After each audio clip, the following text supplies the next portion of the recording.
Hi hello ನಮಸ್ಕಾರ, welcome back to my YouTube channel. ನಾನಿವತ್ತು ಸೂಪರಾಗಿ ಟೇಸ್ಟಿಯಾಗಿ ಕಲರ್ಫುಲ್ಲಾಗಿ ಎಳ್ಳಿಕಾಯಿ ಉಪ್ಪಿನಕಾಯಿ ಮಾಡೋದು ಹೇಗೆ ಅಂತ ತೋರಿಸ್ಕೊಡ್ತಾ ಇದ್ದೀನಿ. ಬನ್ನಿ ನೋಡ್ಕೊಬರೋಣ. ಮೊದಲಿಗೆ ನಾನಿಲ್ಲಿ ಒಂದು ಪ್ಯಾನ್ಗೆ ಸಾಸಿವೆ 1 ಟೇಬಲ್ ಸ್ಪೂನ್ ಆಗೋಷ್ಟು ಸಾಸಿವೆನ ಹಾಕ್ಕೊಂಡು ಚೆನ್ನಾಗಿ ಡ್ರೈ ರೋಸ್ಟ್ ಮಾಡ್ಕೊತಾ ಇದ್ದೀನಿ. ಆದಷ್ಟು ಮೀಡಿಯಮ್ ಫ್ಲೇಮ್ ಇಟ್ಬಿಟ್ಟು ಚೆನ್ನಾಗಿ ಡ್ರೈ ರೋಸ್ಟ್ ಮಾಡ್ಕೊಳ್ಳೋಣ. ನೋಡಿ ಇವಾಗ ಆಗಿದೆ. ಇವಾಗ ಆಗಿದ್ಮೇಲೆ ಇವಾಗ ಅದನ್ನು ಒಂದು ಪ್ಲೇಟಿಗೆ ಎತ್ತಿಟ್ಕೊತಾ ಇದ್ದೀನಿ. ಈಗ ಅದೇ ಪ್ಯಾನ್ಗೆ 1/4 ಟೇಬಲ್ ಸ್ಪೂನ್ ಆಗೋಷ್ಟು ಜೀರಿಗೆನೂ ಕೂಡ ಹಾಕ್ಕೊಂಡು ಚೆನ್ನಾಗಿ ಡ್ರೈ ರೋಸ್ಟ್ ಮಾಡ್ಕೊಳ್ಳೋಣ. ನೋಡಿ ಇವಾಗ ಆಗಿದೆ. ಅದನ್ನು ಕೂಡ ಒಂದು ಪ್ಲೇಟಿಗೆ ಎತ್ತಿಟ್ಕೊತಾ ಇದ್ದೀನಿ. ಇವಾಗ ಅದೇ ಪ್ಯಾನ್ಗೆ ಇವಾಗ 1/4 ಟೇಬಲ್ ಸ್ಪೂನ್ ಆಗೋಷ್ಟು ಮೆಂತ್ಯನ ಹಾಕ್ಕೊಂಡು ಚೆನ್ನಾಗಿ ಅದನ್ನು ಡ್ರೈ ರೋಸ್ಟ್ ಮಾಡ್ಕೊಳ್ಳೋಣ.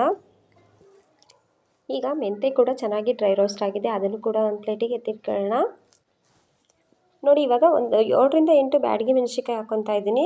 ಬ್ಯಾಡಗಿ ಮೆಣಸಿನ್ಕಾಯಿ ಹಾಕೋದ್ರಿಂದ ತುಂಬ ಕಲರ್ಫುಲ್ ಆಗಿರುತ್ತೆ, ಅದಕ್ಕೋಸ್ಕರ ಬ್ಯಾಡಗಿ ಮೆಣಸಿನ್ಕಾಯಿ ಹಾಕ್ಕೊತಾ ಇದ್ದೀನಿ. ಹಾಗೆ ಖಾರಕ್ಕೆ ಮಾಮೂಲಿ ಮೆಣಸಿನ್ಕಾಯಿ, ಖಾರ ಒಣಮೆಣಸಿನ್ಕಾಯಿ ಬರುತ್ತಲ್ಲ, ಅದನ್ನು ಕೂಡ 7ರಿಂದ 8 ಖಾರ ಒಣಮೆಣಸಿನ್ಕಾಯಿ ಅದನ್ನು ಕೂಡ ಹಾಕ್ಕೊತಾ ಇದ್ದೀನಿ. ಬ್ಯಾಡಗಿ ಮೆಣಸಿನ್ಕಾಯಿ ಹಾಕೋದ್ರಿಂದ ತುಂಬ ಕಲರ್ಫುಲ್ ಆಗಿರುತ್ತೆ ಉಪ್ಪಿನಕಾಯಿ, ಅದಕ್ಕೋಸ್ಕರ ಬ್ಯಾಡಗಿ ಮೆಣಸಿನ್ಕಾಯಿ ಹಾಕಬೇಕಾಗುತ್ತೆ. ಸ್ಕಿಪ್ ಮಾಡಬೇಡಿ ಬ್ಯಾಡಗಿ ಮೆಣಸಿನ್ಕಾಯಿನ. ನೋಡಿ ಇವಾಗ ಚೆನ್ನಾಗಿ ಡ್ರೈ ರೋಸ್ಟ್ ಆಗಿದೆ. ಇವಾಗ ಗ್ಯಾಸ್ ಆಫ್ ಮಾಡ್ಕೊಳ್ಳೋಣ. ಆದಷ್ಟು ಮೀಡಿಯಮ್ ಫ್ಲೇಮ್ ಇಟ್ಬಿಟ್ಟು ಚೆನ್ನಾಗಿ ರೋಸ್ಟ್ ಮಾಡ್ಕೋಬೇಕಾಗುತ್ತೆ. ನೋಡಿ ಇವಾಗ ಆಗಿದೆ. ಇದೆಲ್ಲ ಸ್ವಲ್ಪ ಕೂಲ್ ಆದಮೇಲೆ ನಾನು ಇವಾಗ ಒಂದು ಮಿಕ್ಸಿ ಜಾರ್ಗೆ ಹಾಕ್ಕೊತಾ ಇದ್ದೀನಿ. ಮಿಕ್ಸಿ ಜಾರ್ಗೆ ಹಾಕ್ಬಿಟ್ಟು ಇವಾಗ ಒಣಮೆಣಸಿನ್ಕಾಯಿನೂ ಕೂಡ ಹಾಕ್ಕೊತಾ ಇದ್ದೀನಿ. ಹಾಗೆ ನಾನಿಲ್ಲಿ ಒಂದು 2 ಗೆಡ್ಡೆ ಬೆಳ್ಳುಳ್ಳಿ ಆಗೋಷ್ಟನ್ನು ಕೂಡ ಹಾಕ್ಕೊತಾ ಇದ್ದೀನಿ. ಬೆಳ್ಳುಳ್ಳಿ ಸ್ಕಿಪ್ ಮಾಡಬೇಡಿ.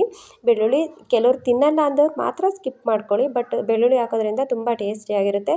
ಬೆಳ್ಳುಳ್ಳಿ ತಿನ್ನೋದೇ ಇಲ್ಲ ಅಂದವ್ರು ಮಾತ್ರ ಸ್ಕಿಪ್ ಮಾಡ್ಕೊಳ್ಳಿ. ಬೆಳ್ಳುಳ್ಳಿ ಹಾಕಲಿಲ್ಲ ಅಂದರೆ ಅಷ್ಟು ಟೇಸ್ಟ್ ಇರೋಲ್ಲ. ಹಾಗೆ ಅದಕ್ಕೆ ಸ್ವಲ್ಪ ನೀರು ಹಾಕ್ಬಿಟ್ಟು ಚೆನ್ನಾಗಿ ಗ್ರೈಂಡ್ ಮಾಡಿಕೊಂಡೆ.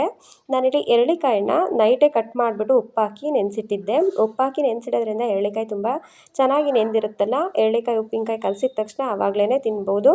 ಇಲ್ಲ ನಮಗೆ ಟೈಮ್ ಇಲ್ಲ ಅನ್ನೋದಾದರೆ ಅದೇ ತಕ್ಷಣ ಕೂಡ ಕಟ್ ಮಾಡಿ ಉಪ್ಪಾಕಿ ಮಿಕ್ಸ್ ಮಾಡಿಕೊಂಡು ಈ ರೀತಿ ಮಸಾಲೆನ ರುಬ್ಬಿಟ್ಟು ಅದರೊಳಗಡೆ ಹಾಕಿದ್ರೆ ರೆಡಿಯಾಗಿ ಹೋಗುತ್ತೆ ಉಪ್ಪಿನಕಾಯಿ.